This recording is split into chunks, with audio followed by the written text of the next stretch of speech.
हर्षित landmark, सपनों का घर जैसा आप चाहते हैं हम बनाते हैं। 1, 2 एवं 3 BHK ready position flats. Call 9827321321। तो मध्य प्रदेश में 1 लोकसभा और 3 विधानसभा सीटों पर होने वाले उपचुनाव के लिए सभी दलों ने कमर कस ली है। कांग्रेस की ओर से प्रत्याशियों की घोषणा होने के बाद अब बीजेपी के दावेदारों की निगाहें भी दिल्ली आला कमान पर टिकी हुई हैं। 8 अक्टूबर तक नामांकन दाखिल किए जाने हैं।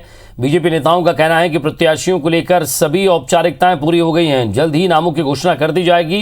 कहा यह जा रहा है कि कांग्रेस की तरफ से नई लिस्ट घोषित होने के बाद बीजेपी नामों पर फिर से मंथन कर रही है। मौजूदा हालातों के हिसाब से फेरबदल की भी संभावना है।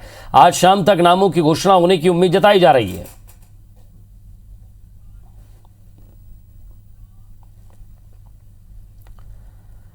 और मध्य प्रदेश के गृहमंत्री नरोत्तम मिश्रा ने कांग्रेस और दिग्विजय सिंह पर फिर से निशाना साधा है। दरअसल अरुण यादव की टिकट की दावेदारी वापस लेने के बाद नरोत्तम मिश्रा ने तंज कसते हुए कहा कि अरुण यादव कांग्रेस की आपसी गुटबाजी का शिकार हुए हैं। कांग्रेस का असली चरित्र सबके सामने आ गया है। आगामी उपचुनाव में कांग्रेस के प्रत्याशियों के ऐलान पर नरोत्तम मिश्रा ने कहा है कि बिना तैयारी की परीक्षा देने वाले स्टूडेंट्स जल्द कॉपी जमा करा देते हैं।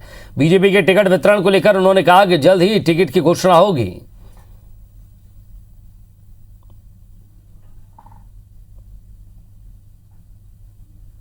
जहां तक कांग्रेस की सवाल है तो जो विद्यार्थी पढ़ के नहीं जाता उसे कॉपी जमा करने में कितनी देर लगती है बताओ। हमारी पार्टी में सर्वांगीण सोच के साथ में सबको समेट के साथ चलने की क्षमता नेतृत्व में है। जल्दी शुभ मुहूर्त में सूची आ जाएगी। और खंडवा लोकसभा उपचुनाव में कांग्रेस ने राज नारायण सिंह को अपना प्रत्याशी बनाया है। वो मानधाता से 2 बार विधायक रह चुके हैं, लेकिन लोकसभा चुनाव में पहली बार मैदान में है। राज नारायण सिंह ठाकुर समाज से आते हैं। ऐसे में जातिगत समीकरण को साधना कांग्रेस के लिए चुनौती होगा। दरअसल खंडवा लोकसभा क्षेत्र के तहत 8 विधानसभा सीट आती है। इनमें नेपानगर, खंडवा, भीकनगांव और बागली SC सीट है। वहीं मानदाता बड़वा सीट पर गुर्जर मतदाताओं की संख्या सबसे ज्यादा है। चूंकि राजनारायण सिंह की छवि ठाकुर नेता के तौर पर ज्यादा रही है, ऐसे में कांग्रेस जातिगत समीकरणों को साधने में जुट गई है। साथ ही अरुण यादव के समर्थकों को साधना भी मुश्किल पैदा कर सकता है। हालांकि कांग्रेस का कहना है कि जातिगत समीकरण से ज्यादा जनता केंद्र सरकार की नीतियों से नाराज है। महंगाई और आदिवासियों के साथ दुर्व्यवहार, जनता की नाराजगी कांग्रेस के पक्ष में जाएगी। इधर बीजेपी का दावा है कि सभी जाति और धर्म के लोग बीजेपी के साथ हैं।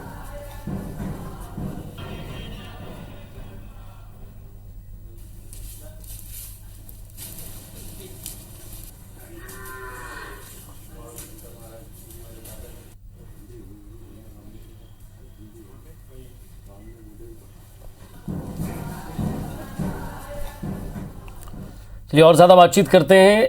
चुनावी अपडेट के लिए हमारे संवाददाता दीपक यादव हमारे साथ जुड़ रहे हैं, तो दूसरी तरफ सुधीर भोपाल से हमारे साथ हैं। दीपक, आपका रुख कर लेता हूं, किस तरह की स्थिति बन रही है, क्योंकि इंदौर के नेताओं को भी जिम्मेदारी दी गई है, क्योंकि वो इलाके से लगातार वहां नेताओं का आना जाना है और उस इलाके का भी इंदौर की तरफ अपना रुख होता रहता है। तो एक मेलजोल, साथ ही साथ एक पारिवारिक संस्कृति का भी आपसी मेलजोल है उस इलाके का।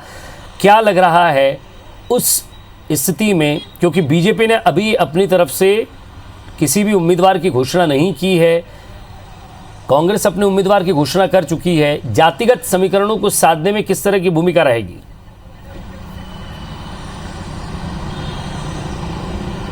देखिए विजय, अगर हम बात करें तो इंदौर ही सेंटर पॉइंट रहेगा जोगट विधानसभा के लिए और खंडवा लोकसभा चुनाव के लिए।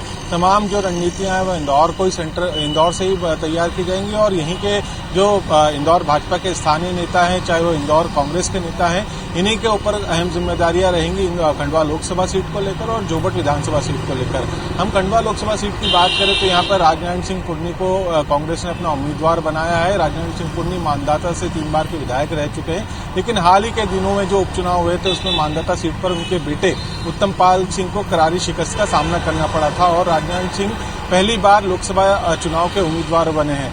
तो दरअसल कांग्रेस को विश्वास है कि जो केंद्र की नीतियां हैं, जो नाराजगी है, महंगाई का मुद्दा हो सकता है, आदिवासी बहुल इलाकों में जिस तरीके से दुर्व्यवहार किया गया, उसकी नाराजगी का फायदा कांग्रेस को मिलेगा। लेकिन कहीं न कहीं जातिगत समीकरण भी एक बड़ा फैक्टर रहेगा।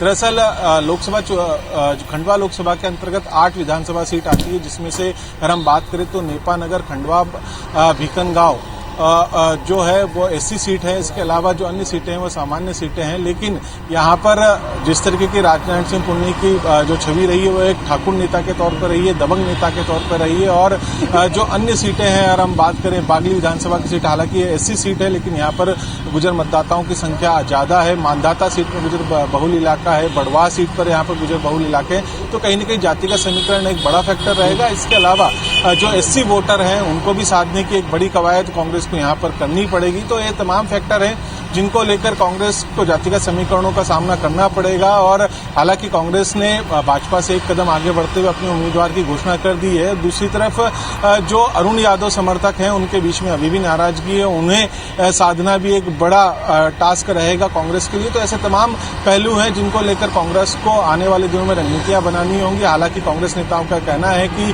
जनता उनके साथ में है। जिस तरीके से कोरोना काल में स्थितियां बनी है, जो पेट्रोल के दाम बढ़ रहे हैं, डीजल के दाम बढ़ रहे हैं, तो उसमें जातिगत समीकरण मायने नहीं रखते हैं। जनता की नाराजगी चाहे वो किसी भी धर्म से हो, जाति से हो, उसकी नाराजगी केंद्र सरकार के खिलाफ है। लेकिन वहीं दूसरी तरफ भाजपा की हम बात करें तो भाजपा ने हालांकि अपने उम्मीदवार की घोषणा नहीं की है, लेकिन भाजपा नेताओं ने अपने संगठन को मजबूत करने के लिए जितने भी तमाम पदाधिकारी हैं उन्हें अपने अपने क्षेत्र में रहने के लिए निर्देश दिए गए हैं, बूथ स्तर तक काम करने के लिए निर्देश दिए गए हैं और जातिगत समीकरणों को भी एक फैक्टर के तौर पर देखा जा रहा है। लेकिन कहीं न कहीं अब देखना होगा कि भाजपा किस उम्मीदवार को मैदान में उतारती है और उसके बाद किस तरीके से रणनीतियां और आगे बनती हैं। लेकिन केंद्र सरकार, चूंकि लोकसभा का चुनाव है तो केंद्र को मद्देनजर रखते हुए ही मतदाता अपना वोट करेंगे, लेकिन जातिगत समीकरण भी एक बड़ा फैक्टर इस क्षेत्र में रहेगा।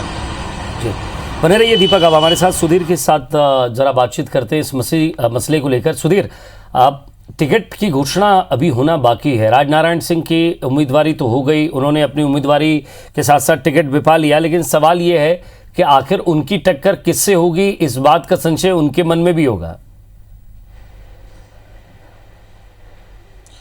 देखिए, नीचे में निश्चित तौर पर विजय, और खासकर अगर बात करें तो कल जिस तरीके से मुख्यमंत्री शिवराज सिंह चौहान का परिवारवाद, वंशवाद को लेकर जो बयान सामने निकल कर आया था कि वंशवाद की बेल पर बीजेपी आगे नहीं बढ़ती है और टिकट वितरण में वंशवाद का ध्यान नहीं रखा जाता है। मुख्यमंत्री के इस बयान ने बीजेपी के अंदर हलचल जरूर उड़ा दी है, क्योंकि टिकट के 2 सीटों पर बड़े ऐसे दावेदार थे जो कहीं ना कहीं नेताओं के पुत्र थे, जिनमें खंडवा की अगर बात की जाए तो वहां पर हर्ष सिंह का टिकट लगभग तय माना जा रहा था, पर लेकिन मुख्यमंत्री के इस बयान के बाद में हर्ष सिंह के टिकट पर तलवार लटकती हुई नजर आ रही है। इसके अलावा रैगांव की अगर हम बात करें तो वहां से जुगल किशोर बागरी के बेटे पुष्पराज बागरी का टिकट फाइनल था, पर लेकिन मुख्यमंत्री का बयान जो है ये इस टिकट पर भी भारी पड़ सकता है। और ऐसे में जो असमंजस की स्थिति है वो बीजेपी के अंदर लगातार बनी हुई है और नए सिरे से टिकटों के नाम पर विचार किया जा रहा है, क्योंकि कई सारे समीकरण अब बीजेपी के सामने बदलते हुए नजर आ रहे हैं। कांग्रेस ने जिन टिकटों का ऐलान किया है उसके आधार पर बीजेपी को न केवल जातिगत समीकरण का ध्यान रखना होगा, बल्कि क्षेत्र और स्थानीय कार्यकर्ताओं की पसंद और नापसंद का ध्यान रखना होगा। बीजेपी के सामने सबसे बड़ी चुनौती पूरे देश में जो आइडियल बीजेपी इस समय अपना के चल रही है कि परिवार में से किसी एक व्यक्ति को टिकट दिया जाएगा, और जो पिछले दिनों मुरलीधर राव ने बात की थी कि किसी को अगर मौका मिलता है और मौका मिलने के बाद भी वो कहे कि उसको मौका नहीं मिला तो उससे बड़ा नालायक कोई नहीं है। ये तमाम बिंदु ऐसे साफ इशारा कर रहे हैं कि बीजेपी शायद इस बार किसी नए चेहरे पर दाव लगाए, लिहाजा वो नया चेहरा कौन सा होगा इस बारे में विचार विमर्श जो है अंतिम दौर तक जारी है। हालांकि बीजेपी के तमाम नेताओं का यह दावा है कि आज देर शाम तक या फिर कल सुबह तक बीजेपी अपने टिकटों का ऐलान कर देगी, पर लेकिन कांग्रेस के टिकटों के नाम के बाद में नए सिरे से समीकरण जो है बीजेपी तलाशने में लगी है। लिहाजा अभी तक मंथन विचार जो है वो बीजेपी के नेताओं का जारी है। मध्य प्रदेश की ओर से पैनल बनाकर नाम केंद्रीय चुनाव समिति के पास में भेजे गए हैं। देखना होगा कि केंद्रीय चुनाव समिति इनमें से किन नामों पर विचार करती है, पहले के जो 2 प्रबल दावेदार माने जा रहे थे उन पर अब बीजेपी दाव लगाती है। इस बात पर सवालिया निशान खड़े हुए मुख्यमंत्री शिवराज सिंह चौहान के परिवारवाद को लेकर जो बयान दिया उसको लेकर। विजय जी, वाकई, और इसके साथ ही नाम की घोषणा भी करनी है सुधीर, और एक महत्वपूर्ण बात ये भी होगी कि यादव, गुर्जर और एससी वोट को वो किस तरह साधते हैं, किस तरह उस गुट को अपनी तरफ करते हैं। एक नई चुनौती भी होगी, क्योंकि विधानसभा चुनाव तो उन्होंने लड़ा है, लेकिन लोकसभा चुनाव में जनता कितना उन्हें पसंद करती है ये भी ज़रूर नज़र रखनी होगी। बहुत बहुत शुक्रिया आप दोनों का हमारे साथ जुड़ने के लिए और बातचीत के लिए। अब ज़रा जातिगत समीकरण को लेकर बीजेपी और कांग्रेस का क्या सोचना है ये भी ज़रा आपको सुनवा देते हैं। जब इतनी बड़ी लोकसभा है, इत्यादि लाखों में मतदाता है, ज्योग्राफिकली भी बड़ी है, तो एक जब जाना पहचाना नाम जो जनता के बीच में सेवा कर चुका है, ऐसा आदमी कांग्रेस पार्टी ने उतारा है। पूरी कांग्रेस पार्टी साथ में है और ना क्षेत्र उनके लिए नया है, ना जनता के लिए उम्मीदवार नया है। भारतीय जनता पार्टी तो कभी जाति आधारित व्यवस्था में विश्वास नहीं करती है। पर यह सत्य है कि जातिगत फैक्टर भी एक प्रभावशाली फैक्टर होता है और चुनाव को प्रभावित करता है। तो अब भारतीय जनता पार्टी का अभी उम्मीदवार घोषित होना शेष है और हमें लग रहा है कि संभवतः कल तक भारतीय जनता पार्टी के उम्मीदवारों की सूची अधिकृत रूप से जारी होने की संभावना है।